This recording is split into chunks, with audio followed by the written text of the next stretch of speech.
திருச்சிற்றம்பலம். தையல்லாகி உடனுரை வைத்தீஸ்வரன் திருவடிகள் போற்றி. தென்னாடுடைய சிவனே போற்றி. எந்நாட்டவர்க்கும் இறைவா போற்றி.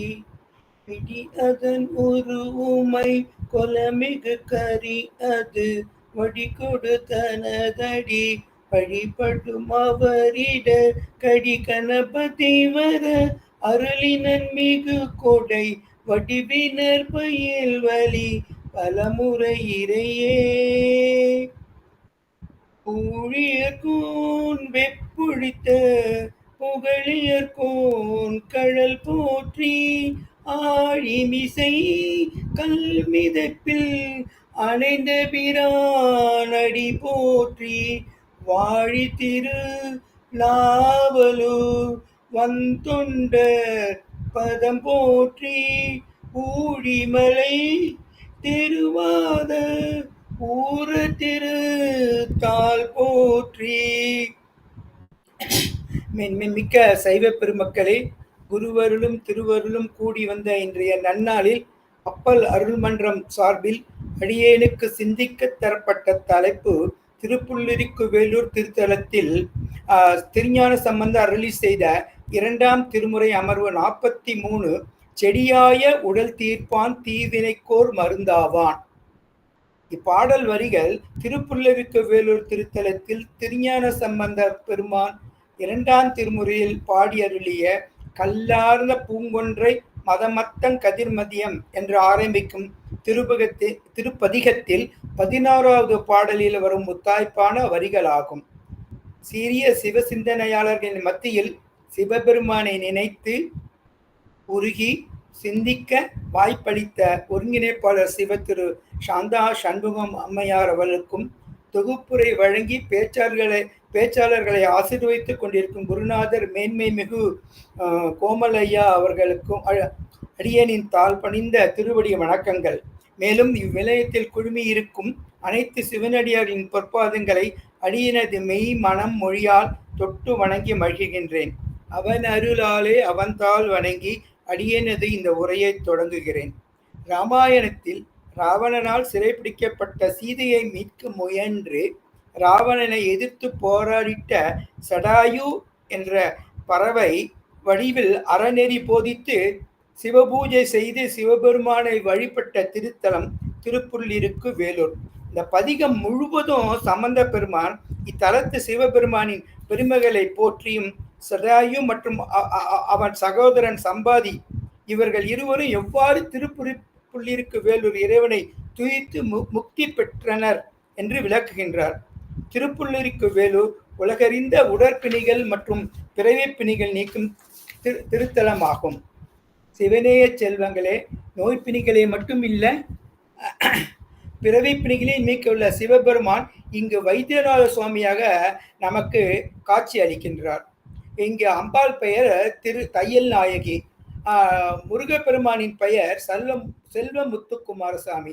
மூவரும் மிகவும் சாநித்தியத்துடன் அருள் புரியும் இந்த திருத்தலத்தில் வழிபட்டவர்கள் ராமர், லட்சுமணன், சடாயு, ரிக்குவேதம், முருகப்பெருமான், சூரியன், அங்காரகன் முதலானோர்.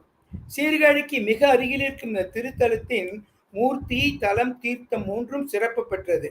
இங்க சிவபெருமானின் திருப்பெயர் வைத்தியநாதர் எந்த நோயையும் குணமாக்குவார். இங்க வீட்டிற்கு மேற்கு நோக்கி அருள் புரிந்து கொண்டிருக்கிறார். இங்க இருக்கும் அம்பாள் பெயர் தையல் நாகி அம்மன், தெற்கு நோக்கி அருள் புரிந்து கொண்டிருக்கிறார். முருகப்பெருமான் செல்வமுத்துக்குமாரசாமி கிழக்கு நோக்கி அருள் புரிந்து கொண்டிருக்காங்க. இங்க முருகப்பெருமானுக்கு அர்த்தசாம பூஜை முதல்ல நடந்த பிறகுதான் நம்ம சிவபெருமானுக்கு நடக்குங்கிறது ஒரு முக்கியமான அம்சம். இங்க நவகிரக தலங்கள்ல இதை செவ்வாய் தலம்னு சொல்லுவாங்க. ஏன்னா இங்க அங்காரகன் வழிபட்ட தலம். அதனால அங்காரகனுக்கு தனி சன்னதி உற்சவருக்கு உண்டு, மூலவருக்கு உண்டு. அது போக இங்க சித்த மருத்துவத்தின் மூலவரான தன்வந்திரி பகவானுக்கும் இங்க தனி சன்னதிங்கிறது ரொம்ப சிறப்பு. இந்த கோயில்ல பாத்தீங்கன்னா திருச்சாந்து உருண்டைன்னு நமக்கு ஒரு சந்தன உருண்டை மாதிரி ஒரு உருண்டையை கொடுப்பாங்க. அந்த உருண்டையை பூசிக்கொண்டு மேனி பூசிக்கொண்டு சிறிது வாயிலிட்டு கொண்டால் 448 வகையான நோய்கள் தீருங்கிறதுனால இதை வந்து ஒரு நோய் தீர்க்கும் தலமாவ ரொம்ப சிறப்பு பெற்றதா சொல்றாங்க. தெற்கு பிரகாரத்துல சடாயு குண்டம்னு இந்த சடாயு பறவையோட ஒரு குண்டத்துல எப்பொழுதும் ஒரு சாம்பல் வந்துட்டு இருக்கு. அதையும் நம்ம மேல் மேனியில இட்டுண்டு ஒரு சிறு துளி சாப்பிட்டா அனைத்து வியாதிகளும் நீங்குங்கிறது ஐதீகம். இந்த கோயில்ல சித்தாமிர்த தீர்த்தம்னு இருக்கு. இந்த திருக்குளத்துல முங்கி எழுந்திரிச்ச சகல நோய்களும் தீரும். இந்த ஊருக்கு ஏன் இந்த பேர் வந்தது அப்படின்னா, இங்க வந்து இந்த ஊர் பேரு புல் இருக்கு வேலூர். புல்லுன்னா பறவை, புல்லுன்னு இந்த இடத்துல சடாயு பறவை. சடாயுன்னு இங்க சடாயு அவன் சகோதரன் சம்பாதிங்க 2 பறவை இருக்குது. ரிக்குங்கிறது ரிக்கு வேதங்கள், பறவை கும்பிட்ட தலம், வேதங்கள் கும்பிட்ட தலம். முருகப்பெருமானும் இங்கதான் வேல் வாங்கினதா ஒரு வரலாறு உண்டு. முருகப்பெருமான் கும்பிட்ட தலம், மேலும் சூரியனும் கும்பிட்ட தலம். என்னால ஊர் என்றால் சூரியன். புல்லிருக்கு வேலூர்னு இதுக்கு ஒரு சிறப்பு பெயரா இருக்குது தல வரலாறு. இந்த கோயில்ல பாத்தீங்கன்னா நவகிரகங்கள் ஒரே கோட்டில் இருக்கு. ஏன்னா இங்க நவகிரகத்துக்கு எந்த விதமான ஒரு சக்தியும் கிடையாது. சிவபெருமானே எல்லாருக்கும் அருள் புரிவதாய் இங்க ஐதீகம். ஸோ இந்த கோயில்ல பாத்தீங்கன்னா நம்ம சம்பந்த பெருமான் நம்ம பதிகத்துக்குள்ள போறதுக்கு முன்னாடியே சம்பந்த பெருமான் இங்க எப்படி வந்தாருன்னு சேக்கிழார் பெருமான் அழகா விளக்குறாரு. 5வது தல யாத்திரையில் முதல் தலமான கண்ணார் கோயில் சென்று வழிபட்ட நம்ம சம்பந்த பெருமான் அந்த தலத்தில் இருந்து புறப்பட்டு காவிரி நதியின் வடகரை ஓரமாக மேற்கு திசை நோக்கி புல்லிருக்கு வேலூர் வந்து அடைந்தார் என்று சேக்கிழார் பெரிய புராணத்தில் கூறுகின்றார். பெருமாள் மேல வச்சிருந்த ரொம்ப அன்பு காரணமாக அவர் வந்து சொல் மாலையாக இங்க இந்த இடத்துல பதிகம் பாடியிருக்காரு. அந்த பதிகத்துல அனைத்து பாடல்லையுமே நம்ம சடாயுங்கிற 5 அறிவு பெற்ற ஒரு பறவை எப்படி நம்ம சிவபெருமான வழிபட்டு முக்தி பெற்றார் அப்படிங்கிறதையும் அதை ரொம்ப குறிப்பிடுறாரு. அங்க சடாயு சம்பாதி 2 பறவையா அவர் பத்தி சொன்னாலுமே அவர் சடாயுங்கிற ஒருமையிலேயே நிறைய இடத்துல குறிப்பிட்டு இருக்காங்கிறது நம்ம ஞாபகம் வச்சுக்கணும். அந்த அதை அவங்க எப்படி பூஜை பண்ணினாங்கிறதையும் நம்ம சேக்கிழார் பெருமான் அழகான பாடல்ல போற்றிய காதல் பெருக புல்லிருக்கும் திருவேலூர் 4 தடந்தோள் உடை 3 நயன பிரான் கோயில் நன்னி ஏற்று அன்பு எய்த வணங்கி இருவர்புல் வேந்தர் இறைஞ்சி ஆற்றிய பூசனை சாற்றி அஞ்சொல் பதிகம் அணிந்தார். சம்பந்தர் வந்து நம்ம சிவபெருமான் வலிய தோள்கள் உடையவர், முக்கண்ணன். அப்படி விட்டிருக்கும் பெருமான இந்த கோயில்ல சம்பாதி சடாயுங்கிற பறவைகள் வணங்கி எப்படி முக்தி பெற்றங்கிறது ஒவ்வொரு பாடலையும் நம்ம பெருமானோட சிறப்பையும் சம்பாதி சாயோட எப்படி அறநொழியில பாடினாங்கிறதையும் விளக்குறாங்க. அதனால மெய்யன்பர்களே, சம்பந்த பெருமான் 2ஆம் திருமறையில் அருளிய கல்லார்ந்த என தொடங்கும் சீகாமர பண்ணில் அமைந்த பதிகத்தின் பாடல்களையும் விளக்கங்களையும் நாம் இப்பொழுது விரிவாக சிந்திப்போம். திருச்சிற்றம்பலம். கல்லார்ந்த பூங்கொன்றை மதமத்தம் கதிர்மதியம் உள்ளார்ந்த சடைமுடயம் பெருமானார் உறையும் இடம் தல்லாய சம்பாதி சடாயு என்பார்தாம் இருவர் புல்லானார்க்கு அரையனிடம் புல்லிருக்கு வேலூரே. கொன்றை மலர்னு இந்த மலர்ல பாத்தீங்கன்னா தேன் நிறைந்து இருக்கும், வண்டுகள்லாம் சூடி இருக்கும். அப்படிப்பட்ட தேன் மலர். அப்புறம் மதமத்தம் என்றால் மயக்கம் வர்ற ஊமத்தம் பூ. இந்த பூக்களை பார்த்தீங்கன்னா யாருமே விரும்ப மாட்டாங்க. ஆனா நம்ம சிவபெருமானுக்கு வெறுப்பு எதுவுமே கிடையாது. அதனால இந்த மாதிரி மலர்களா அவரோட சடையில சூடிக்கொள்வார். நம்ம கொன்றை மலரி ஊமத்த மலரையும் சூடிக்கொள்வார் அப்படின்னு முதல் வரியில நம்ம பெருமானை வச்சு போற்றி பாடுறாரு. விருப்பில்லாத அந்த அழகில்லாத பூவை கூட நம்ம பெருமான் ரொம்ப சந்தோஷமா அது சூடிக்கிறாரு. மேலும் பிறை சந்திரனை தலைமுடியில் சூடி கொண்டிருக்க இந்த 3ஐயும் சிவபெருமான் விரும்பி தன் சடையில் சூடி மகிழ்கின்றார் என்று நம்ம சம்பந்த பெருமான் சொல்றாரு. இதே மாதிரி திருமுறையில நிறைய பாடல்ல சிவபெருமானுக்கு இந்த மாதிரி பூ, இந்த பிறை, அரவம் இதெல்லாம் பத்தி நிறைய பாடலை பாடியிருக்காங்க. அதுல ஒரு 2-3 பதிகங்களை மட்டும் நம்ம சிந்தித்து பார்க்கலாம். இப்போ கோளறு திருப்பதிகத்துல பாத்தீங்கன்னா சம்பந்தர் பாத்தீங்கன்னா முருகலர் கொன்றை திங்கள் முடிமேல் அணிந்து என்று கொன்றை மலரையும் சந்திரனையும் சிவபெருமான் தன் தலையில் விரும்பி அணிந்திருப்பதை அவரை ரொம்ப அழகா பாடி விவரிக்கின்றார். அதே மாதிரி 7வது பதிகத்துல வன்னி கொன்றை மதமத்தம் எருக்கொடு கூவிலம், கூவிலன வில்வம்பூ, வன்னி கொன்றைப்பூ, ஊமத்தம்பூ, எருக்கம்பூ, வில்வம்பூ இதெல்லாம் தலையில வச்சவரை நம்ம பெருமான் அப்படின்னு பல பாடல்ல பாடியிருக்காங்க. அபிராமி அந்தாபி காப்பு பாடலையும் விநாயகரை போத்தி பாடும்போது தாரமர் கொன்றையும் சண்பக மாலையும் சாத்தும் தில்லை ஊரதம் பாகத்து உமமைந்தனே என்று அந்த கொன்றை மலரையும் சண்பக மலரையும் சிவபெருமான் மாலையா தன் சடையில அணிஞ்சிருக்காருன்னு பாடி, அப்படிப்பட்ட சிவபெருமானுக்கும் அம்மைக்கும் மகனான விநாயக பெருமானுக்கு காப்பு கூறுறாரு நம்ம அபிராமி பட்டர். வள்ளல் பெருமானோ தன் விண்ணப்ப கலிவெண்பாவில் கோலக்கா உள்ளிருக்கும் புள்ளிருக்கும் ஓதும் புகழ்வாய்ந்த புள்ளிருக்கும் வேலூர் புரிசடையாய் அப்படின்னு இந்த ஊரை பத்தியும் அவரோட சடையை பத்தியும் விவரிச்சு கூடுறாரு. இவ்வாறு சிறப்பு பெற்ற புள்ளிருக்கு வேலூரனை போற்றி வழிபடுறதை பத்தி அடுத்த 2 வரிகள்ல சொல்றாங்க. என்ன அந்த 2 வரிகள் சொல்றாங்கன்னா, சம்பாதி சடாயு அப்படின்னு தள்ளாத வயதுல ஒரு நம்ம 5 அறிவை பொதுவா மக்கள் இழிவடைந்த பிறவிகள் நினைப்பாங்க. அப்படிப்பட்ட பறவைகள் தனது அந்திம காலத்துல நம்ம புள்ளிருக்கு வேலூர் நம்ம வைத்தியநாதரை போற்றி சிவநெறி ஒழுகி அந்த இடத்துல முக்தி பெற்றார் அப்படின்னு நம்ம சம்பந்த பெருமான் பாராட்டி சொல்றாரு. பொதுவா நீங்க பாத்தீங்கன்னா கழுகுகள் என்றா சுடுகாட்டுல உழவும் பறவைகள் என்றும் ரொம்ப தாழ்மையா நம்ம கருதுவோம். ஆனால் சடாயு சம்பாதி ஆகிய 2 பருவங்களும் கழுகாக இருந்த போதிலும் தொடர்ந்து நம் பெருமானை வழிபட்டு வந்தன.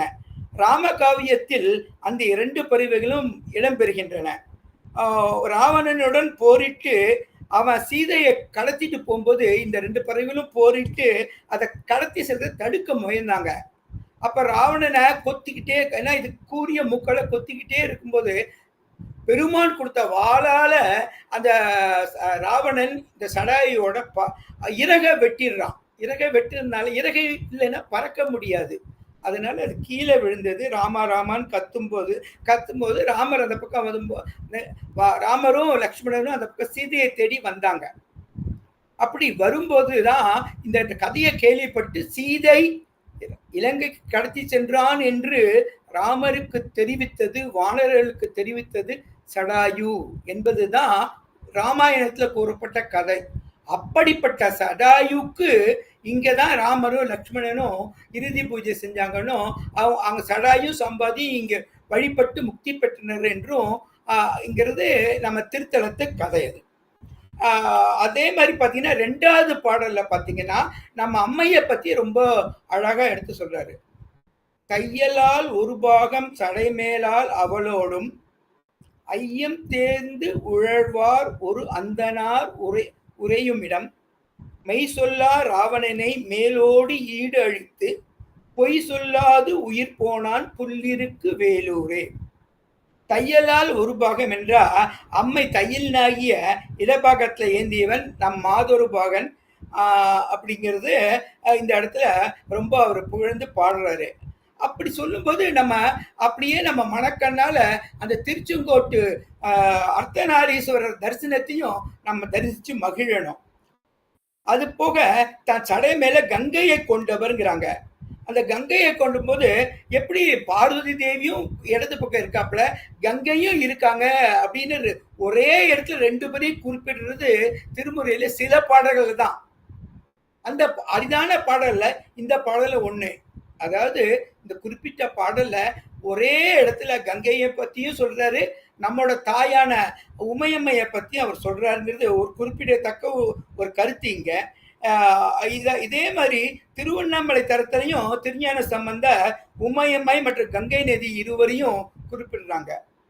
இந்த 2வது வரியின் விளக்கம் பார்த்தீங்கன்னா எப்ப பார்த்தாலும் நம்ம வைத்தியநாதனின் திருநாமத்தை சொல்லிக்கிட்டே இருந்தா நம்ம உயிர்ல பாத்தீங்கன்னா இந்த உயிர் வந்து மட்டுப்படுத்தி அறிவுடையது. ஏன் அது அப்படி அப்படின்னா நமக்கு ஆசை கண் ஒரு என்னது தான் நீ நாங்கிற அகங்காரத்தால மனத்துல கட்டுண்டு இருக்கிறதுனால நம்மளால எதையும் அவ்வளவு ஈஸியா அறிஞ்சிக்க முடியாது. ஸோ சிவபெருமான் நாமத்தை நம்ம சொல்லிக்கிட்டே இருந்தா அவர் பெருங்கருணையோட அந்த மலத்தை ஒடுக்குவாரு, மலத்தை குறைப்பாரு. ஆணவம் கண்மம் மாயை இதெல்லாம் குறைக்கிறதுக்காக தான் அவர் வந்து பெருங்கருணையா நமக்காக அவர் பிச்சை கூட எடுக்க தயங்க மாட்டாரு. அதை தான் இந்த இடத்துல சொல்றாங்க. தங்கள் மனத்தினை கழித்துக் கொள்ள விரும்பும் உயிர்கள் பெருமானின் பிச்சை பாத்திரத்தில் இட்டு உய்வை அடைய வேண்டும் என்பதாகும். இந்த இடத்துல அந்தணர்னு ஒரு வார்த்தை வருது. அப்படின்னா குளிர்ந்த நெஞ்சம் உடையவர்னு அர்த்தம். உயிர்கள் பால் எல்லையற்ற கருணையும் அன்பினையும் வைத்துள்ள பெருமானின் நெஞ்சம் அவனது கருணை இரக்கம் காரணமாக ஈரமாக இருக்கு. அவர் நமக்காக உதவ காத்திருக்கிறாரு இந்த தளத்துல அப்படின்னு சம்பந்த பெருமான் ரொம்ப தெய்வீகமா சொல்றாரு. அதே மாதிரி பாத்தீங்கன்னா நம்மளோட கடைசி 2 வரையில இந்த இந்த பதிகத்துல எல்லாத்தையும் சடாயு வழிபட்டதை பத்தி சொல்லிட்டு இருக்காங்க. அப்போ எல்லாரும் என்ன பண்ணுவாங்க, அந்த காலத்துல எல்லாம் என் உயிர் எந்த நிலையில இருக்கு, என் இதயத்துல இருக்கு, என் தலையில இருக்கு, 7 கடல் தாண்டி இருக்குன்னு சொல்லுவாங்க. அந்த இடத்துல நம்ம சடாயு உண்மையா ஏன் இது வந்து என் இறகுல இருக்கு அப்படின்னு சொல்லும் போது நம்ம ராவணன் பொய் சொல்லி என்னோட உயிர் வந்து வால்ல இருக்கு அப்படின்னு அவர் சொல்றாப்புல. சொன்னதுனால அவர் என்ன சொல்றாங்க, இந்த பாட்டை பார்த்தா புரியும் நமக்கு. மெய் சொல்லா ராவணன், ராவணன் மெய் சொல்லவே மாட்டாத பொய் தான் சொல்றான்ட்டு. பொய் சொல்லாத சடாயு அப்படிங்கிறாரு. அதாவது இந்த இடத்துல என்ன கருத்து என்ன அப்படின்னா, இந்த கம்பராமாயணத்துல இதை அழகா விளக்குறாங்க. தங்களது உயிர் நிலையே இருக்கும் இடத்தை எதிரிக்கு அறிவித்து விட்டு தான் அந்த காலத்துல சண்டை போடுவாங்க வீரர்கள். அதை தான் பெருமையாகவும் நினைப்பாங்க. வால்மீகி ராமாயணம் கம்பராமாயணம் ரெண்டுமே இந்த இந்த இந்த கருத்தை குறிப்பிடுது. ராவணனிடம் சண்டை போடுறாரு சடாயு. ஏன்? நம்ம சீதாதேவியை தூக்கிட்டு போறதை தடுக்கிறதுக்காக தான் சண்டை போடுறாரு. அப்போ ராவணன் வந்து கூறிய அம்பை வச்சு சடாவை அடைச்சிக்கிட்டே இருக்கும்போது அப்போ 2 பேருக்கு பேச்சுவார்த்தை வரும்போது என்னோட பலம் வந்து என்னோட இறகுல இருக்கு, சிறகுல இருக்கு அப்படிங்கிறாரு. அவன் என்ன சொல்றா, ராவணன் பெரிய சிவநெறியில ஒழுகி வந்தாலும் தன் ஒழுக்க கேட்டால பொய் சொல்றான் அந்த இடத்துல. அதான் மெய் சொல்லாதவர்னு நம்ம இந்த இடத்துல நம்ம சம்பந்த பெருமான் குறிப்பிடுறாரு. அவர் என்ன சொல்றாரு, இவன் வந்து என்கிட்ட வால்ல தான் இருக்கணும்னு அந்த நம்ம ஜடா என்ன பண்றாப்புல அங்கங்க போய் கொத்துறாப்புல, வாழை கொத்துறாரு, அவரோட அம்பை கொத்துறாப்புல, கண்ணை கொத்துறாப்புல, உடம்ப கொத்துறாப்புல. ஆனா ராவணன் வந்து சிவபெருமான்கிட்ட அருள் வாங்கிறதுனால அவனுக்கு எல்லாம் திருப்பி திருப்பி வந்துடும். அந்த வாழை மழுங்க வச்சாலும் அந்த அந்த வாழால நம்ம சடாயோட இறக்கையை வெட்டிடுவாப்புல. இந்த இடத்துல உண்மையா சொன்ன சடாயோட இறக்கை வெட்டப்பட்டது, பொய் சொன்ன நம்ம ராவணனோட ஒரு புகழ் மங்கப்பட்டதுங்கிறத இந்த தளத்துல நம்ம ராமாயணமும் குறிப்பிட்டு சொல்லுது, நம்ம சம்பந்த பெருமானும் குறிப்பிட்டு சொல்றாங்க. அப்படி கீழே விழுந்த ஜடாயுவை சம்பாதி வந்து பார்த்து அந்த பக்கம் இந்த ராமர்கிட்ட சொல்லி திரும்ப இந்த திருப்புள்ளிருக்கு வேலூர்ங்கிற திருத்தலத்துல வந்து அவர் நம்ம இறைவனை கும்பிட்டு முக்தி பெற்றார் அப்படின்னு அவர் சொல்லி தான் உயிர்நிலை சிறைகள் இருந்ததுன்னு உண்மையை சொன்னாருன்னு அழுத்தி சொல்றாரு நம்ம சம்பந்த பெருமான். அப்ப சடாயு என்ற பறவைக்கே முக்தி கொடுத்த ஈசன் பசுக்களாகிய நமக்கு ஏன் அவர் கொடுக்க மாட்டார் என்று நல்ல எண்ணத்துடன் நம்ம இறைவனை சைவ நெறியில் சிவநெறியில் தொழுது மகிழ்ந்தால் நமக்கும் முக்தி நிச்சயம். அதான் ஔவையார் சொல்றாரு, அரிது அரிது மானிடராய் பிறத்தல் அரிது அப்படிங்கிறாங்க. ஸோ நம்ம மனுஷனா பிறந்தது பல உயிரை விட நம்ம உயர்ந்த நிலையில இருக்கோம். அந்த நிலையில நீங்க வந்து இறைவனை துதிச்சுக்கிட்டே இருந்தீங்கன்னா அது நல்லது. அது நம்ம அடுத்த மேல்நிலைக்கு செல்றதுக்கு அது நமக்கு ஒரு வாய்ப்பு அப்படின்னு பல அருளாளர்கள் சொல்லியிருக்காங்க. மாணிக்க பெருமானும் புல்லாய் புழுவாய் பூடாயின்னு தன்னோட திருவாசகத்துல சிவபுராணத்துல அந்த பாட்டை பாடியிருக்காரு. இதுக்கு பக்கத்துல ஊர்ல பாத்தீங்கன்னா திருவள்ளிவிலத்துல வலியன்னு ஒரு குருவியும் கருங்குருவியும் இதே மாதிரி முக்தி பெற்றாங்க.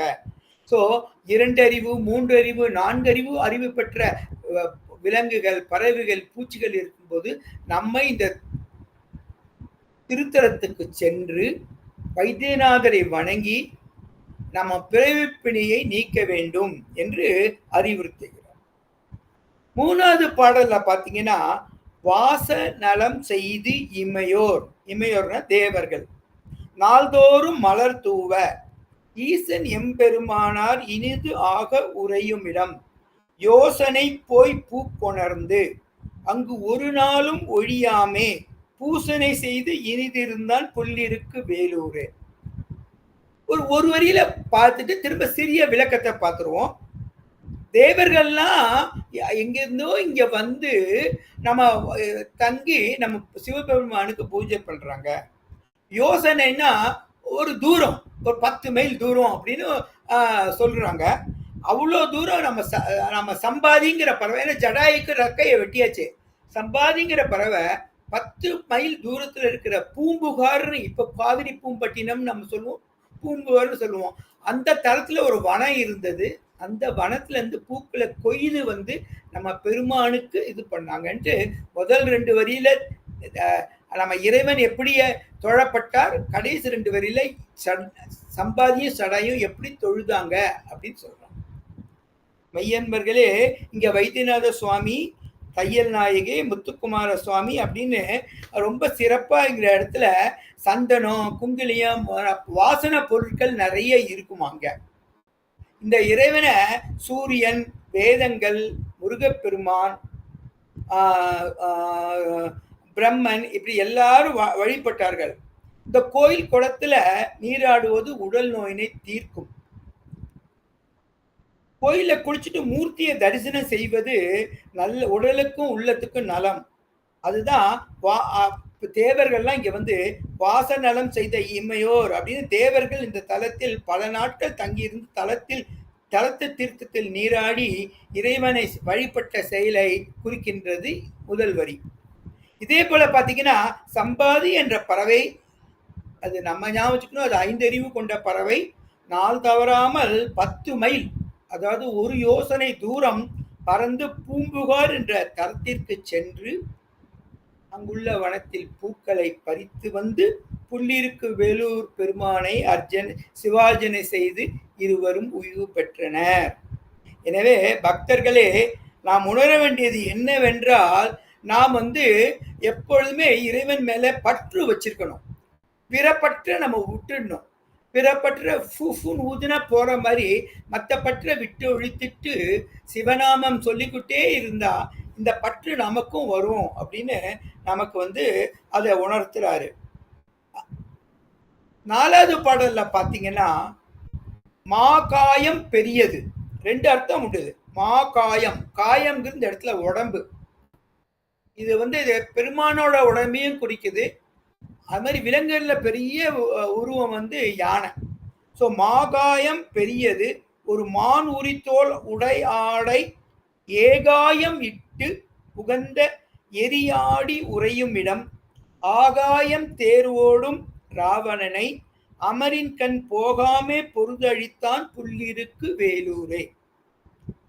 மாகாயம்னா இறைவன் திருமேனியை குறிக்கும். இன்னொரு இடத்துல பாத்தீங்கன்னா பருத்த உடலுடைய யானைன்னு சொல்லலாம். யானையோட தோலை பாத்தீங்கன்னா மான், இந்த இடத்துல 2 அர்த்தம் இருக்கு. யானைன்னு எடுத்துக்கலாம், மானும் எடுத்துக்கலாம். அவர் யானை தோலையும் பொருத்திப்பாரு, மான் உடையையும் உடுத்திப்பாரு. அந்த யானை தோல் பார்த்தீங்கன்னா ஈரமா தான் இருக்கும், ஒரே ஸ்மெல்லா இருக்கும். ஒருத்தரும் யானை தோலை விரும்ப மாட்டாங்க. ஆனால் நமக்கோ தெரியும், நம் பெருமான் விருப்பு வெறுப்பற்றவர். அந்த மாதிரி யானைத்தோலை கூட போர்த்திட்டு இருக்கிறார் அப்படின்னு நம்ம சம்பந்தர் போற்றி சொல்றாரு. அவருக்கு எந்த அச்சமும் கிடையாது, எந்த இன்பமும் கிடையாது, எந்த துன்பமும் கிடையாது, எந்த விருப்பும் கிடையாது, வெறுப்பும் கிடையாது. அதெல்லாம் மகிழ்ச்சியோட அணிஞ்சுக்கிட்டு அவர் என்ன பண்ணுவாரு, சுடுகாட்டுல போய் அவரு எரியாடி மகிழ்ந்தார், அதாவது ஆடி மகிழ்ந்தார் அப்படின்னு சம்பந்தர் கூறுறாரு. அப்ப மான் தோலையா, மான் உடை இல்லைன்னா யானை தோலை போத்திக்கிட்டு அந்த பெருமான் ஆடுற நிகழ்ச்சிய நம்ம சம்பந்த பெருமான் விவரிக்கிறார். இது எட்டு தொகைங்கிற பழங்கால காப்பியத்துல கூட 10 நூல்லையும் இதை எரியல்லு அன்ன நிறத்தின் விரியினர் கொன்றை பைந்தார் அகலத்தன் பொன்றார் எயில் எரியூட்டிய வில்லன் பயில் இருள் காடு அமிர்ந்த ஆடிய ஆடலன் அப்படின்னு பல்லாண்டுகளுக்கு முன்னே சிவபெருமான் சிவந்த நிறத்த சிவபெருமான் அந்த இடத்துல ஒரு சுடுகாட்டுல ஆடிட்டு இருக்காரு, அதனால அவன் ஆடல் வல்லான் அப்படின்னுங்கிறத சொல்றாங்க. அது போக திருத்தாண்டக பாடல்ல நம்ம அப்பர் பிரானும் இதை சுட்டி காமிக்கிறாரு. கருமானின் உரையுடையர் கரிகாடர் இமவானார் மறுமானார் இவரென்று மடவாளோடு உடனாவார் பொறுமான விடை ஊர்வது உடையர் வெண்பொடி பூசும் பெருமானார் பிஞ்சனார் பெருவேலூர் பெரியாரே. இந்த 6வது பதிகத்துல முதல் பாடல 3வது பாடல வருது புள்ளிருக்கு வேலூரை பத்தி தான். தில்லை தலத்தில் மீது அருளிய அப்பர் பிரான் இறைவனை கருமானின் தோளினை மேலாடையாக இருக கட்டியுள்ளான், மேனி எங்கும் திருநீறு பூசியுள்ளான் அப்படின்னு ரொம்ப பெருமையா சொல்றார். இது முதல் 2 வரி. கடைசி 2 வந்துன்னா ராவணன் சீதையை கவர்ந்து போகும்போது வானில என்னவோ புஷ்பக விமானத்துல போறாரு அப்படின்னு ரொம்ப பெருமையா சொல்லுவாங்க. அப்படி போற விமானத்துக்கு ஸ்பீடா வேகமா போய் ஜடாயும் ராவணனோட போரிட்டு அவனை போகாதவர் தடுத்தான். இல்லாட்டி அவன் எப்போ போய் செஞ்சிருப்பான், ராமரால கண்டுபிடிச்சிக்க முடியாது, ராமாயண காவியமே வந்திருக்காது. அதனால அவங்க என்ன சொல்றாங்க அப்படின்னா, நம்ம சம்பந்த பெருமான் என்ன சொல்றாரு அப்படின்னா, சடாயு தான் தடுத்து நிறுத்தினாலதான் அவனை போகாத மாதிரி டிலே, அதாவது வேகத்தை மட்டுப்படுத்தினார். அப்படிப்பட்ட சடாயுவால் பூசிக்கப்பட்டவர் நம் இறைவன் வைத்தியநாதர். அவர் வீட்டிற்கும் திருத்தலம் திருப்புள்ளிருக்கு வேலூர் அப்படின்னு அவரு 4வது பாடல்ல சொல்றார். 5வது பாடல்ல பாத்தீங்கன்னா, கீதத்தை மிக பாடும் அடியார்கள் குடியாக பாதத்தை தொழ நின்ற பரஞ்சோதி பயிலும் இடம் வேதத்தின் மந்திரத்தால் வெண்மணலே சிவமாக போதத்தால் வழிபட்டான் புள்ளிருக்கும் வேலூரே. போதம்னா ஞானம், கீதம்னா எல்லாருக்கும் தெரியும், பரஞ்சோதினா நம்ம சிவபெருமான். உயர்ந்த ஜோதி அப்படின்னா என்ன, உயர்ந்த ஜோதினா என்ன, நம்ம இன்னும் கொஞ்ச நாள்ல திருவண்ணாமலை நம்மளோட அடிமுடி காடா அண்ணலை நம்மளாம் பார்க்கறதுக்கு ரொம்ப ஆவலா இருக்கும். அப்படின்னா என்ன, சூரியன் சந்திரன் அக்னி இந்த 3 செத்தா கூட நம்ம சிவபெருமான் ஜோதி கிட்டே நிக்காது. அதான் உயர்ந்த ஜோதி, பரஞ்சோதி அப்படின்னு நம்ம சொல்லுவோம்.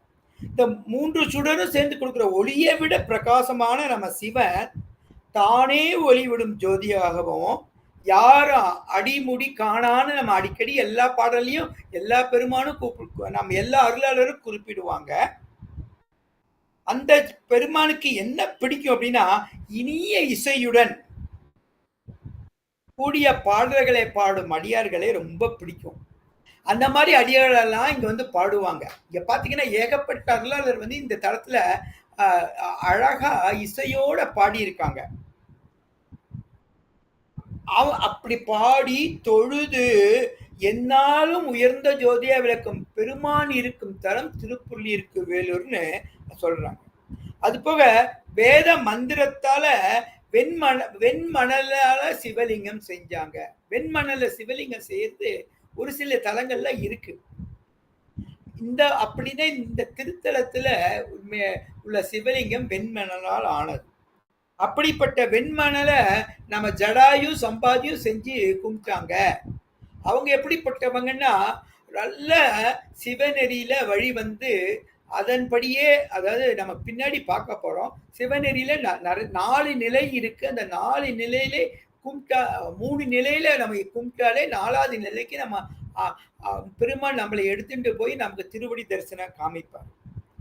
அதனால தாங்கள் பெற்றிருந்த ஞானத்தின் உதவியோடு வெண்பனலை சிவமாக எண்ணி ஜடாயும் சம்பாதியும் இங்கு வேத மந்திரங்களை சொல்லி பெருமானை வழிபட்ட தலம் இந்த திருப்புலியூருக்கு அப்படின்னு இந்த 5வது பாடல்ல போற்றி பாடுறாரு.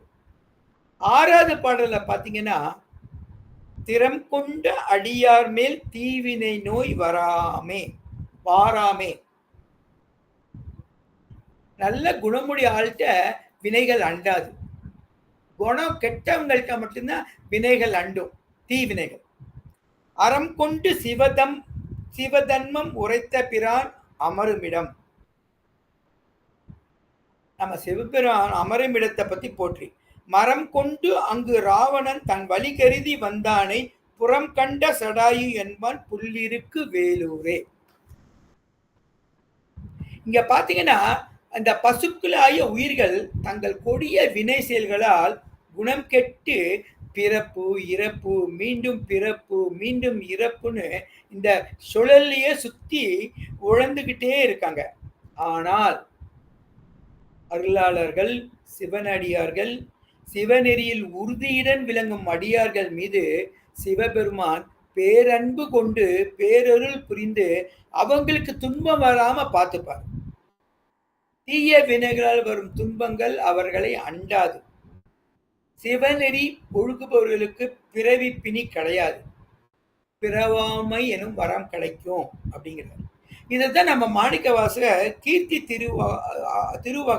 திருவகல அவர் சொல்றாரு. அவர் தனது திருவாயால் சிவபெருமான் தனது திருவாயால் ஆகங்கம்பங்களை தோற்றுவித்தார். ஆகமங்களை அடுத்தவருக்கு உபதேசம் செய்வதையும் குறிப்பிடுகின்றார். இதெல்லாம் திருவிளையாடல் புராணத்துல எந்தெந்த ஆகமங்கள் எவருக்கு சொல்லப்பட்டன என்ற விவரங்கள் காணப்படுகின்றன. ஒரே ஒண்ணு மட்டும் சொல்றேன். சிவபெருமானுக்கு 5 முகம். தற்புருட முகத்தின் மூலம் கௌதம முனிவருக்கு ரௌரவம், மகுடம், விமலம், சந்திரஞானம், முகவிம்பம் என 5 ஆகம்பம். இதே மாதிரி வாமதேவ முகத்தை வழியா காசிப முனிவருக்கு ஆகமம் சொல்லி கொடுத்தாரு. சத்யோஜோத முகத்தால கௌசிக முனிவருக்கு சொல்லித்தராரு 5. பரத்வாஜ முனிவருக்கு அகோர முகத்து வழியா 5 கொண்டு சொல்லித்தராரு. கடைசி அகத்திய முனிவருக்கு ஈசான முகம் மூலமா 8 ஆகமம் சொல்லித்தராரு.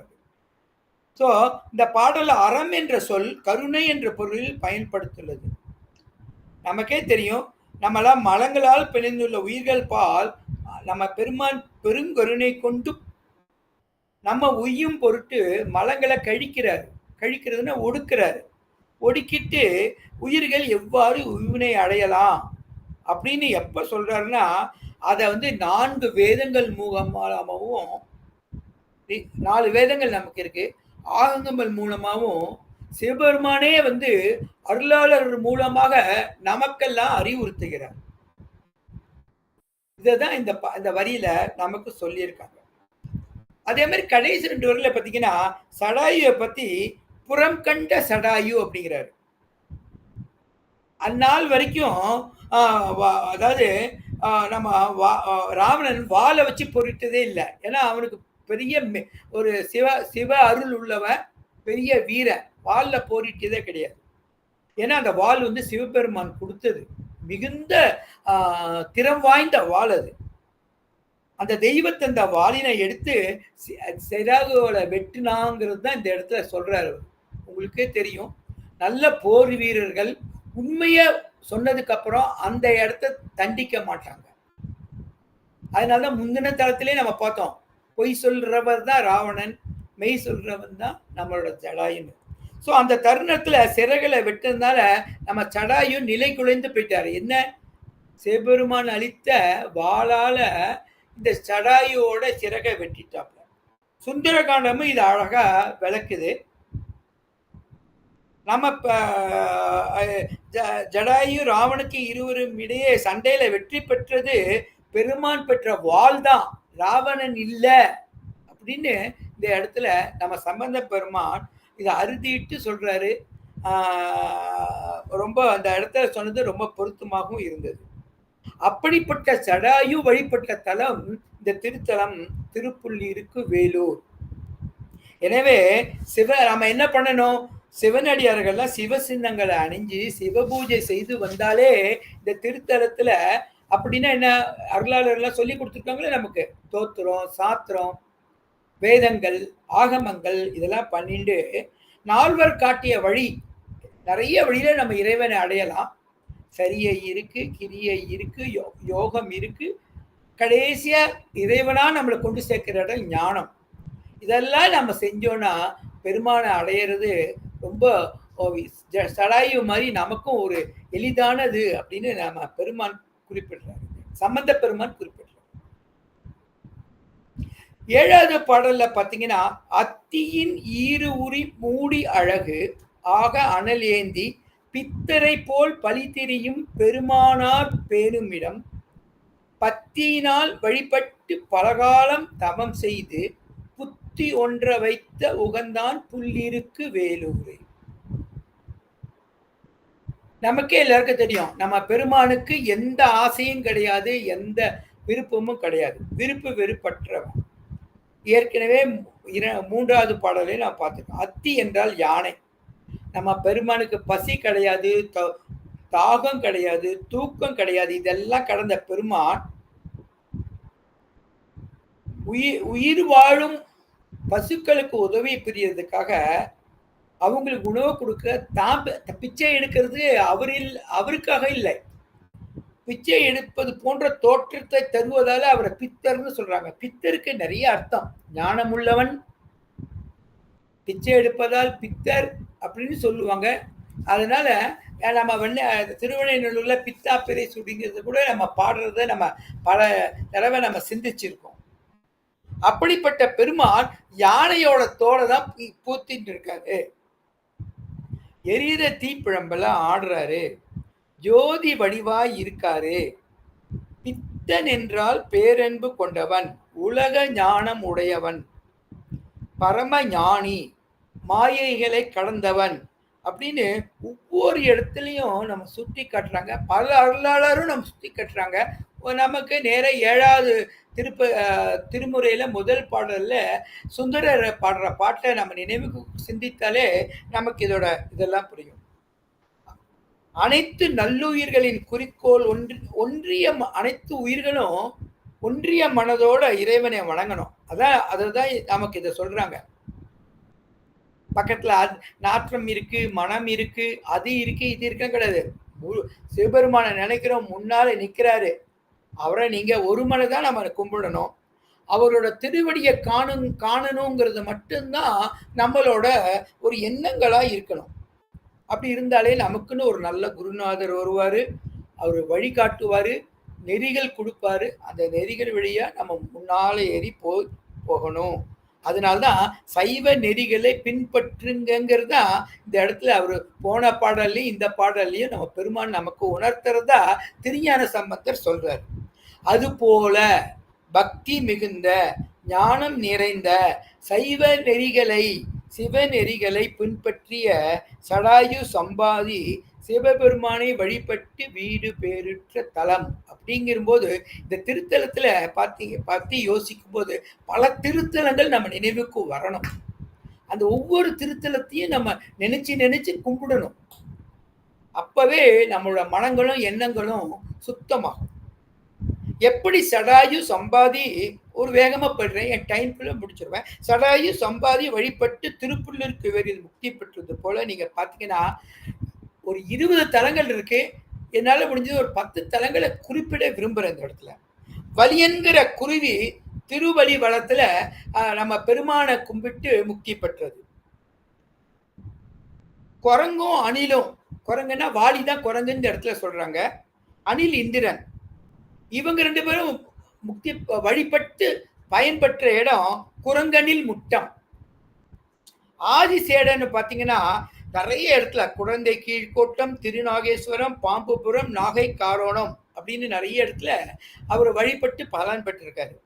ஐராவத யானையோ மதுரை ஆலவாய், கோட்டூர் வெண்காடு, சாய்க்காடு, நேத்து கொஞ்சம் சில நாள் முன்னாடி நேத்து கடையை பார்த்தோம். திரு ஆமாத்தூர் காணப்பேர் திரு எதிர்கொள்பாடிங்கிற இடத்துல நம்ம ஐராவத யானை ஒரு முக்தி பெற்ற யானை வந்து இன்னம்பர் காணப்பேர் கோட்டாறு திருவானைக்கா திருக்காலத்திலெல்லாம் யானை இது திருப்பெயர் பெற்றது. 9 தலங்கள் அந்த இடத்துல யானை பெற்ற தலங்கள் 9 தலங்கள் சிறப்பாக சொல்லப்பட்டிருக்கு. நமக்கே தெரியும், பாம்பு சிலந்தி யானை 3 திருக்காலத்தி. அகத்திய முனிவர் வழியில வந்து ஈங்கோமலையில ஒரு வழிபட்டு பயன் பெற்றார். எறும்பு இருக்கிற திருச்சி பக்கத்தில் திரு எறும்பியூர் அப்படிங்கிற இடத்துல எறும்பு முக்தி அடைஞ்ச தலம் அப்படிம்பாங்க. நம்ம பிருங்கி முனிவரோ வண்டு வடிவில அர்த்தநாரீஸ்வரரா வடிவெடுக்க நமக்கு காரணமானவர் பிருங்கு முனிவர் தான். திருச்செங்கோட்டு மலையில அந்த காட்சி திருக்காட்சி அங்க நடந்துட்டே இருக்கும். முனிவர் வண்டு எடுத்தது அப்படின்னு எண்ணற்ற தலங்கள் இருக்கு. இது மட்டும் இல்ல, இது போக நிறைய தலங்கள் இருக்கு. இந்த தலங்கள் எல்லாம் எண்ணி எண்ணி 2 அறிவு 3 அறிவு 4 அறிவு 5 அறிவுலாம் படித்த உயிரினங்களுக்கு நம்ம பெருமான் உய்விக்கிறார்னா நம்மளையும் உய்விக்க மாட்டாரா அப்படிங்கிற நல்ல எண்ணத்தோட ஒரு நேர்மறை எண்ணங்களோட நம்ம வந்து சிவபெருமானை எந்நேரமும் தொழணும் அப்படின்ட்டு நம்ம சம்பந்தர் இந்த இடத்துல காழிப்பிள்ளையார் சுட்டி காட்டுறார். 8வது பாடல், பண்ஒன்ற இசைப்பாடும் அடியார்கள் கொடியாக மண்ணின்றி விண்கொடுக்கும் மணிகண்டன் மருவும் இடம் எண்ணின்றி முக்கோடி வாழ்நாள் அது உடையானை பொன்னொன்ற பொருது அழித்தான் புள்ளிருக்கு வேலூரை. எப்பவும் பாத்தீங்கன்னா பொதுவா 8வது பாடல பாத்தீங்கன்னா ராவணனுக்கு பெருமான் எப்படி அருள் செஞ்சாருன்னா எல்லா பாடலையும் குறிப்பிட்டிருப்பாங்க. எல்லா பெரும்பாலான அருள் நம்மளோட தேவாரத்துல பாத்தீங்கன்னா 8வது பாடல ராவணனை கர்ப்பத்தை அடக்கி எப்படி பெருமான் அருள் செஞ்சாருன்னு தான் சொல்லியிருப்பாங்க. அது மாதிரி 9வது பாடல்லையோ அண்ணாமலைனா அடிமுடிக்கான அண்ணாமலையை பத்தி விளக்கி இருப்பாங்க. 10வது பாடல்ல சமணர்கள் பௌத்தர்களை பத்தி குறிப்பிருக்கும். ஆனா இந்த பதிகத்துல உள்ள பாடல்களை பாத்தீங்கன்னா இது இங்க மட்டும் மாறுபட்டவை. இங்க ராவணனுக்கு அருள் செய்த பத்தி சொல்ல மாட்டாங்க. பிரம்மாக்கும் விஷ்ணுக்கும் பெருமாளுக்கும் அறிவுரை சொன்னது சொல்ல மாட்டாங்க. சமணர் குறிப்பையோ பௌத்தர்கள் குறிப்பையோ சொல்ல மாட்டாங்க. எல்லா இடத்துலையும் இங்க வந்து சடாயு சம்பாதி எப்படி வழிபட்டாருங்க சொல்றது இந்த ஒரு பதிகம்தாங்கிறது ஒரு குறிப்பிடத்தக்கது. ஸோ அதனால பாத்தீங்கன்னா திருஞான சம்பந்தர் அருளிய 8வது பாடல பாத்தீங்கன்னா ராவணனின் வலிமையை சிவபெருமான் அடக்கியதும் பின்னர் அவனுக்கு அருள் செய்ததை பற்றி குறிப்பிடாம ராவணனின் பெருமானின் அடியானாகிய ஜடாயு ராவணனின் வலிமை அடக்கிய நிகழ்வை சுட்டி காமிக்கிறார். நம்ம பெருமான் தன்னை பத்தி சொல்லாம தன் மாணவனை பத்தி சொல்ற ஆசிரியர் போல அவர் பேராசிரியர் அல்லவா, தன்னை பத்தி அந்த இடத்துல சொல்லாம ஜடாயு ராவணனை அடக்கினான், அவன் போடாம தடுத்ததே ஒரு பெரிய ஒரு தெய்வீக செயல் அல்லவா, அதை காமிக்கிறாரு அப்படின்னு இந்த பாடலை பெருமையா சிறப்பா திருஞான சம்பந்தர் ஜடாயு அந்த ராவணனை அடக்கிய நிகழ்ச்சியை குறிப்பிடுகின்றார். இந்த இடத்துலதான் இனிய இசை பொருந்தும் வண்ணம் பாடல்கள் பாடி பெருமானின் திருவடிகளை புகலிடமாக கருதும் வழிபடும் அடியார்கள் மீண்டும் இவ்வுலகில் பிறக்க வேண்டாம், அவசியமே இல்லை, நேர விண்ணுலகத்துக்கு அதாவது முக்தி உலகத்துக்கு வாங்கன்னு அருள்ற பெருமான் வீற்றிருக்கும் திருத்தலம் இந்த திருப்புள்ளிருக்கு வேறு. அது போக அந்த ராவணின் உடல்ல காயங்களும் புண்களும் ஏற்பட்ட வச்ச ஜடாயு வழிபட்ட தலமும் இதுதான் அப்படின்னு அறுதியிட்டு சொல்ற. பாடல் எண் 9. வேதித்தார் புறமூன்றும் வெங்கனையால் வெந்தவிய சாதித்த வில்லாளி கண்ணாளன் சாருமிடம் ஆதித்தன் மகன் என்ன அகஞாலத் தவறோடும் போதித்த சடாயு என்பான் புள்ளிருக்கு வேலூரே. நீங்க பாத்தீங்கன்னா முப்புற அரக்கர்கள் பாத்தீங்கன்னா ரொம்ப சைவ ஒழுகி அவர் சிவபெருமான் அருளை வாங்கி முப்புற கோட்டைய உண்டாக்கி அவங்க வந்து ஆண்டுட்டு ரொம்ப மகிழ்ச்சியா இருந்தாங்க. ஒரு நேரத்துல பிறர் தீயவர்கள் சக்தியால அவங்க குணங்கெட்டு சைவ நதியிலிருந்து பிறழ்ந்துட்டாங்க. அப்போ நம்ம சிவபெருமான் அந்த திரிபுரத்து கோட்டையை எரிச்சார்ல. திரிபுர கோட்டைனா நம்மளோட ஆணவம், கண்மம், மாயையை எப்படி ஒழிப்பது என்று திரிபுரத்து கோட்டையை ஒரே அம்பால் நம்ம பெருமான் அதை ஒழித்து காட்டியது, எரித்து காட்டியதை பத்தி தான் இந்த முதல் 2 வரியில நம்ம சிவபெருமான் அப்படின்னு பாராட்டி அந்த இடத்துல சொல்றாங்க. அந்த பத்தி பேசும்போது நம்ம இத ஒரு சிறிய இது உந்திப்பரல சொல்றாங்க. அந்த சிவனடிகள் பேரு தாராகாக்கன், கமலாக்கன், விந்தியன் மாலின்னு 3 அரக்கர்கள் நல்ல சாமி நம்ம சிவபெருமானை கும்பிட்டு முப்புறக்கோட்டையை பரிசா வாங்கி மக்களையும் நல்வழிப்படுத்திட்டே இருக்கும்போது அவங்க தீவினையில தேவர்கள் மனிதர்களை துன்புறுத்துறதுனால அவர் போய் எல்லாரும் முறையிட்டாங்க. பெருமாள் முதற்கொண்டு அனைவரும் உடம்போது பெருமானின் திருவிளையாடலால் கர்வம் கொண்ட பெருமாள் முதலான உயர்ந்த உயிர்களையும் ஒதுக்கி தள்ளி பெருமான் தான் ஒருவனே சென்று புன்னகையாலும் அம்பாலும் எரித்தார் அப்படின்னு சொல்றாங்க.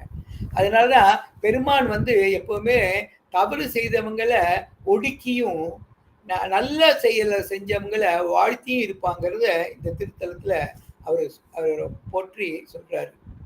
ஸோ இதை திருப்புள்ளிருக்கு வேலூர் தளத்துல அப்பர் பண்ண பாட்டிலையும் இதை சொல்றாங்க.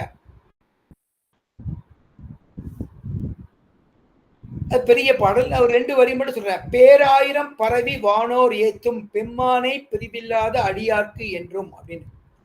அப்படின்னா தேவர்கள் எப்பவும் உச்சரிக்கும் துதிக்கும் பெருமான் தன்னை விடுத்து நீங்கா அடியார்களுக்கு பிறவா வரும் என்னும் வரத்தை கொடுக்கும் மந்திரம், பிறவா வரும் என்னும் மந்திரத்தை கொடுக்கும் பேரருளாளன் அப்படிங்கிறாங்க. அதுல எப்படி திரிபுரத்தை எரிச்சாங்க தன் வில்லை கொண்டு அப்படிங்கிறது அவர் சொல்றாரு. அப்படின்னா என்ன சொல்ல வர்றாரு அப்படின்னா, நீங்க திருப்பூர்ல இருக்கு வேலூரான நீங்க போற்றி தொழுதாலே நம்மளோட மும்மலங்கள் தீர்ந்துவிடும், பிறவிப்பினி அகன்றுவிடும் அப்படிங்கிற முதல் 2 வரியில இதை பத்தி சொல்லும் போது கடைசி 2 வரியில சூரிய மண்டலம் வரை பறந்த ஒரு தடவை போயிருக்காங்க. யாரு? சடாயும் சம்பாதியும். சடாயு சம்பாதி எல்லாருக்கும் தெரியும். சூரியனோட தேரோட்டி அருணனோட பசங்க. அருணனோட அண்ணன் தான் கருடாழ்வார். அப்படி சூரியன் கிட்ட போகும்போது ரொம்ப வெப்பத்துல சடாயு திரும்பவும் அங்கேயும் ஒரு தடவை அவங்களுக்கு இந்த இறகெல்லாம் கரிஞ்சு போயிடும். இறகு கரிஞ்சதுன்னா அவங்களால பறக்க முடியாது. அப்பவே அவங்க பெருமானை கும்பிட்டு மீண்டும் நம் பெருமான் அவர்களுக்கு சிறகுகளை அளித்தார் என்று இந்த இடத்துல அவர் சொல்றாரு. அப்படிப்பட்ட ஜடாயு சம்பாதியும் தனது அந்திம காலத்துல ராவணனை வலிமையோடு எதிர்கொண்டு மீண்டும் இந்த இடத்துல வணங்கி வழிபட்டு முக்தி பெற்றாங்க அப்படின்னு எல்லா சம்பவங்களையும் நமக்கு இந்த இடத்துல நினைவுபடுத்துறாரு திருஞான சம்பந்தர். அடுத்தது 10வது பாடல்ல கடுத்து வரும் கங்கைதனை கமழ்சடை ஒன்று ஆடாமே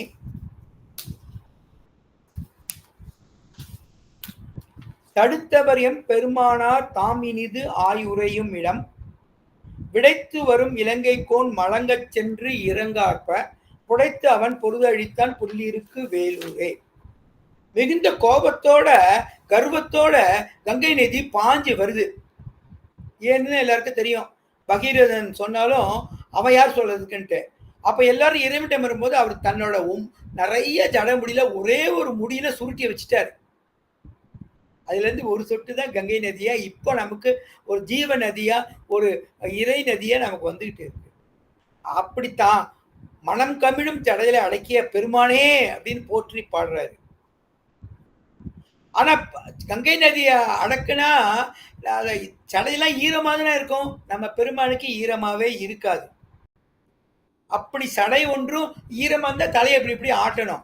அந்த சடையை ஆட்ட மாட்டார், சடையை ஆளாமே அப்படின்னு சம்பந்த பெருமையுடன் இங்க குறிப்பிடுகின்றார். கமல் சடை அப்படின்னா நறுமணம் கமழும் பூக்களை சடையில் அணிந்தவன் அர்த்தம். பூக்கள் அணிஞ்சிருக்காரு, பிறையை அணிஞ்சிருக்காரு, அரவம் வச்சிருக்காரு, கங்கையை வச்சிருக்காரு. அந்த செருக்குற்ற கங்கையை அங்க அடக்கி வசிச்சு ஒரு முடியில இருக்கு அப்படிங்கிற. அதே மாதிரி இங்கேயே திருப்பி நம்ம வாழை, பெருமான் கொடுத்த வாழை குறிப்பிடுறாரு. ராவணன் வச்சிருந்த வாளோட பேர் சந்திரகாசம். அந்த சந்திரகாசம் கொடுத்த இல்லையா அருளிய அந்த அந்த படைக்கலம் அதை யூஸ் பண்ணாம வச்சுக்கிற மாதிரி தான் ராவணன் நல்ல புத்தி இருப்போ வச்சிருந்தாப்புல. ஆனா இந்த தீய என்ன பண்ணதுனால ஜடாயை வெட்டுறதுக்கு யூஸ் பண்ணிட்டாப்ல செருக்குற்ற ராவணன் அப்படின்னு எடுத்து அந்த வாளையே மழுங்க வைத்தவர் ஜடாயு பெருமான் அப்படின்னு சொல்லி, அப்படிப்பட்ட சடாயு இங்கு அவர் திருத்தலத்துல முக்தி பெற்றார் வழிபட்டு அப்படிங்கிற. கடைசியா வர பாடல் தான் ரொம்ப முக்கியமான பாடல், நம்மளோட சிந்திக்கப்பட்ட தலைப்பு உள்ள பாடல். செடியாய உடல் தீர்ப்பான் தீவினைக்கு ஒரு மருந்தாவான், பொடியாடிக்கு அருமை செய்த புல்லிருக்கு வேலூரை, கடியார்ந்த பொழில் காழி கவுனியன் சம்பந்தன் சொல் மடியாது சொல்ல வல்லார்க்கு இல்லையாம் மறுப்பு. அன்பர்களே, செடி என்றால் குணமின்மை, பாவம் சேர்ந்தது. இந்த உடம்பே வினைகளாலதான் விளைஞ்சிருக்கு, களங்கம் உடையது. இந்த வினைகளை தீர்த்து கழிப்பதற்கு தான் நம்மளோட உயிர் இந்த உடலோட சேர்க்கப்படுது. திரும்ப திரும்ப பறக்கிறோம், வினை இருக்கிறதுனால திரும்ப திரும்ப இறக்குறோம் அப்படின்னு உழந்துகிட்டே இருக்கும். அந்த மாதிரி உள்ள குற்றத்தை நம்ம நோயினை தீர்க்கணும் அப்படின்னா அதுக்குரிய மருத்துவன் நம்ம வைத்தியநாத சுவாமி தான். அந்த திருத்தலத்துக்கு போய் சிவ சின்னங்களை அணிந்து திருவைந்து எழுத்து மந்திரத்தை சொல்லி அவனை வணங்குவதே ஒரு மருந்து. தனியா டாக்டர்லாம் போகணும்னு நமக்கு அவசியமே இல்லை. அந்த பெருமானையே மருந்து என்று இந்த முதல் வரியில செடியாய உடல் தீர்ப்பான் தீவினைக்கு ஒரு மருந்தாவான். நம்ம வினைகளுக்கெல்லாம் ஒரு நம்ம எப்படி கேன்சருக்கு ஒரு மருந்துங்கிற மாதிரி தீவினைக்கு மருந்து நமக்கு வேணும்னா உடனே நம்ம எல்லாம் திருப்பூர்ல இருக்க வேலூர்ல போய் நம்ம பெருமானை மனமொன்றி கும்பிடணும். நீரில் நீராடும் ஒருவன் எங்கும் நீர்த்துளியா இருக்கும். அது மாதிரி நம்ம பெருமானை பார்த்தீங்கன்னா அவர் திருநூறு பூசினா எங்க உடலெங்கும் திருநீரா இருக்கும். அந்த பொருள் படி ரெண்டாவது வரிய பொடியாடின்னு அழகா, பொடியாடின மேல எல்லாம் பூசுறவர், பொடி பூசுபவர், பொடின திருநீர் அப்படின்னு திருஞான சம்பந்தர் அழகா கூறுறாரு. இந்த மாதிரி இத சொல்மலையை அடுக்கிறதுல சம்பந்த பெருமான் ரொம்ப அழகா இது பண்ணுவாரு. அதனால அவர் என்ன சொல்றாரு அப்படின்னா, நான் இப்படி இதை மறுபடியும் மறுபடியும் பாடிக்கிட்டே இருக்கேன். என்னோட அடிகளாரும் சோம்பல் இல்லாமல் மீண்டும் மீண்டும் வைத்தியநாத சுவாமியை இந்த பதிகம் பாடி வழிபடுவோருக்கு மறுபிறப்பு இல்லை, மறுபிறப்பு வேண்டாம், பிறவா வரம் கொடு அப்படின்னு சிவபெருமான்கிட்ட தனக்கு மட்டும் வேண்டாம எல்லாருக்கும் அந்த அருளாளர் காழி பிள்ளையார் வேண்டாருன்னு எப்போதும் 16வது பாடத்தை குறிப்பிடுற மாதிரி அந்த இடத்துல அவர் குறிப்பிடுறார்.